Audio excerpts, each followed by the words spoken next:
waan har'a dubbatte erga bultee jijjiirti.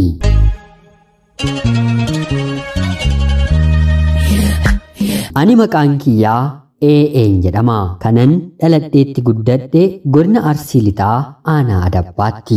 Barnoota koo sadarkaa tokkoffaallee ijoollummaa kootti galeen achumatti baradheen ergan xumuree booda garuu barnoota sadarkaa lammaffaa bakka biraattiin baradhe. Haa ta'uutii garuu haalli yeroo sanaa sammuu qulqulluudhaan barataan Oromoo baratee galma ga'uudhaaf mootummaan wayyaanee dhiibbaa irratti waan geessisuuf barnoota koo addaan kuteen imala koo gara biyya hambaatti taasise. Wanti gaarii salphaatti hin argamu jedhama mitiire. Bu'aa bahii hedduu keessa darbeen Rabbi na gargaaree Saawud Arabiyaa bakka hin barbaadu magaalaa Riyaadiin galee. Ammallee kanan jiru bakka Rabbi nyaataa fi dhugaatii koo naaf kaa'ee magaaluma Riyaadii. Yeroo ammaa kanatti wantoota bu'uuraa jireenya keenyaaf barbaachisan keessaa tokko ta'ee dabalamaa kan jiru moobaayiliis waggaa 2 booddee bitadheen hiriyoota koo kan biyya keessaa kan ijoollummaa koo hiriyoota biyya alaa Oromummaan afaan tokko dubbachuun hidda tokko irraa dhalachuun kan wal nu barsiise waliin haasa'uu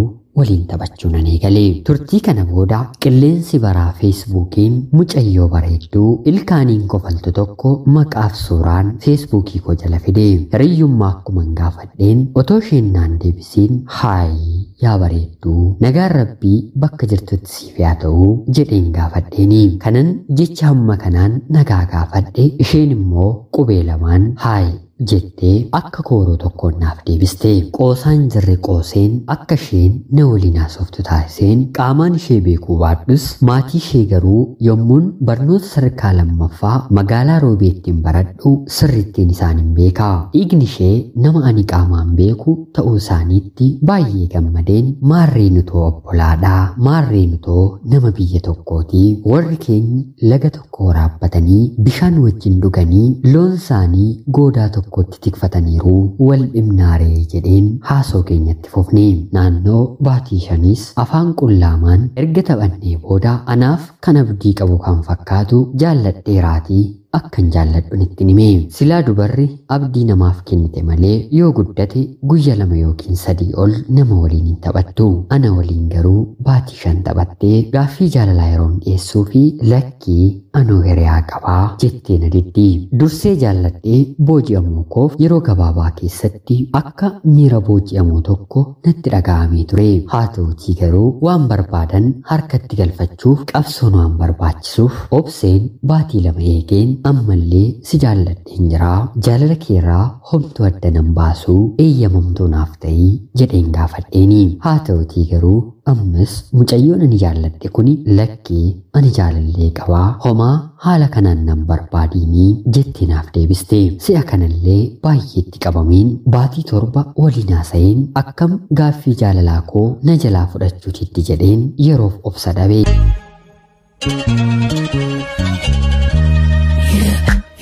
Haa ta'uutii garuu nama jaallataniif yoo jaalallee ofii taasisuu dadhaban obbolaa ta'uufii ni danda'u. Anis yoon jaalalaaf dhabe haadha manaa koo borii yoo naaf ta'uu didde nama gaarii qalbii qabu yaada bulchate waan taateef obboleettii gaarii naaf ta'uu dandeessi jedheen haasoo koo walumaan ittiin fufe. Haa ta'uutii garuu keessi kiyya injifatameef yeroo hunda haasoo keenya gara jaalalaatti geessaa. Hedduus ishee rakkisaan ture. Erga na dhamaastee arrabaan lafa erga na dhungachiistee booda wal barree waggaa tokkotti gaaffii jaalalaa koo tole jettee naaf deebiste. Baay'een gammadee guyyoota gammachuu seenaa godheen umrii koo keessatti yaadadhu keessaa guyyaan kun anaaf isaan gafaadha. Keessi kiyyaa boqonnaa argate. Yeroon godaansaan biyyaa ka'ee galaana qaxxaamureen Yemen seeneen Saawud Arabiyaa galu hamma guyyaa kanaa hin gammanne. Baay'ee miira koo jijjiirtee natti tolee dirree tapha keenyaa kan obbolaa kan firaarraa gara kan jaalalaatti deeffannee yeroo baay'ee namatti tolu haasoo mi'aawu makmaaksa asoosama hibboo sheekoo cigoo oduu durii waliif qoonnee qalbii keenya akka nama man tokko keessa jiraatu toora sooshaal miidiyaan yeroo dheeraa waliin dabarsine. Erga kanaatii jaalallee koo kanaan jaarsa gara maatii keetti ergachuun barbaadaa jedheen gaafadheeni. Yeroo kanatti jaalalleen koo lakkii amma kunin ta'uu jettee naaf deebisti. Anis akkan si jaalladhu hamman si jaalladhu atuu ni beektaa maali rakkoo qabamoo jedhee yeroon gaafadhu lakki rakkoon qabu garuummoo xiqqoobsuun nu barbaachisaa jettee naaf deebiste. Erga kanaatii onneen waan jaallatteef ni dheebotti ni obsite akkuma jedhan otoon dheebodhu yaada kootoon cibsatiin baatii tokko erga neekee booda maqaadhaan waameen yaa shaashee koo anisiin halkan tokkoof yookiin immoo guyyaa tokkootiif nama barbaadeeru miti. Ati anaaf nama jireenyaaf ta'udha. Si dhabee immoo jiraachuun baay'ee natti ulfaataa maaloo laphee kootiif boqonnaa naaf kennii jedheen gaafa. Yeroo kanatti shaasheen koo erga kanaatii rakkoon qabu jaarsa gara maatii kootti ergadhu jettee naaf deebistee laphee koo qabbaneessite. Baay'ees nan gammade. Tole jedheen gara maatii kootti bilbileen warra obbo Abaluutti jaarsa naaf ergaa jedhee akkuman gaafadheen shaasheen bultee yaada koo jijjiireeraa waa'ee dhimma jaarsaa jetti sana dhiisii jettee natti dubbatte. Anis maali rakkoon jiramoo kaleessa maal jennee walii gallee jedhee yeroon gaafadhu ariifadheen dogongoreen siin jedhee dhiiseeraa akka tasaan dubbadhinaan jette.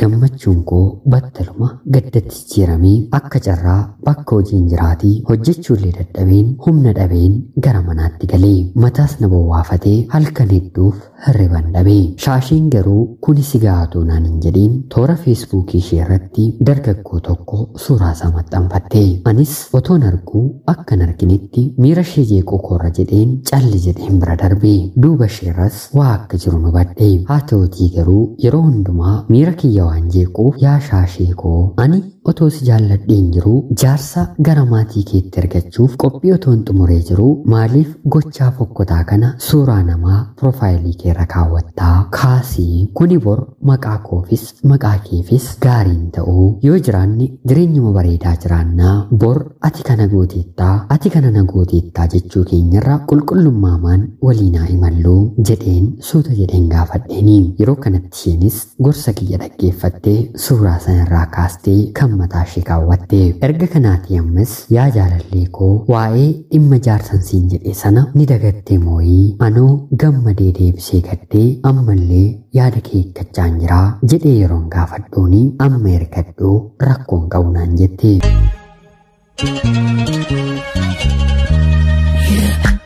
Akka duraa yaada ishee guyyaa tokko keessatti na jalaa jijjiirti jedheen guyya 3 eegeen yaada ishee jijjiiruu dinnaan gara maatii kootti bilbileen jaarsa gara maatii isheetti akkanaaf erganiin taasise. Maatiin koos erganii haa ta'utii garuu maatiin ishee yaada keessan dhaggeeffanneerraa yaada keenyaa fi yaada mucaa keenyaaf immoo torbee 2 booddee deebi'aa jechuun beellama qabatanii deebi'anii. Tole jedheen haala kanaan eegaan otoo jiru gidduutti ammas waan dhagahaa. Jaalalleen koo otoo biyyaan baasirtuu niikaa godhachuu akkan feenidha. Namni na beeku maatii isheetti siqu bilbilee yeroo natti himu shaasheedhaan dhuguma akkana jetteettamoo jedheen gaafadheeni. Yeroo kanatti isheenis lakkii eenyutu oduu kana uumee gurra keetti facaasee jettee naaf deebiste. Guyyaan beellamaa sunis ga'ee si'a lammataaf jaarsi gara maatii isaanii yeroo deemu ammas murteenuuf kutuu dhiisanii si'a sadaffaaf beellama qabanii. Kana gidduutti ammas jaalalleen koo biyya hambaatoo jirtu niikaa hidhachuu akkan feene maatii isheef himteetti. Yaada ishee kanas karaa hiriyoota koo ergan dhaga'ee booda shaashee koo akkana jetteettamooyii jedhee yeroon gaafadhuun lakkii kana durallee hin jenne kanaan booddee garuu jedheeraa jettee abdii na kutte. Shaasheen koo otoo gara biyyaatti hin galiin niikaa na waliin hidhachuun barbaaddu. Weelluun sunuu jaallataan garaaniiruu jedhamitiire. Shaasheen koo maal akka taate beekuu baadhus waa'ee jaalala keenyaatti garaa hiraa jirti. Humni ani ishee jaalladheef humni isheen na jaallattu humni ani ishee barbaadeef humni isheen na barbaaddu wal qixaan jiru. Ani murtoofnee niikaa waliin hidhannee waliif adda baanee akka jiraannu barbaada. Isheen garuu kanan barbaaddu kan jirtu biyya Dubaayii. Ani immoo Saawud Arabiyaa Riyaad keessaa. Fageenya of keessaa waan hedduu qaba. Anatu baay'ee ishee jaallata malee isheen anaaf akkuma dhageessanii. Gaafii gaarii gaafii immoo kan dubbattetti nama gaabbitu natti taati. Yaada ishee kana jaarsaaf ibsamee manguddummaan walitti nu fiduuf gidduu keenya deemaa ture dhaabbatee jira. Gonguma dhiisuuf gongan ishee jaalladha. Haa ta'utii garuu garaanatti jirti. Meeriyoonni koo seenaa kiyya dhaggeeffattan addunyaa jirtaniin yaada keessan naaf qodaa. Ana obboleessa keessan ee jaalallee koo shaa'aa Dubaay jiraattu Saawud Arabiyaa Riyaadarraa ulfaadhaa nagayaatti galatoomaa.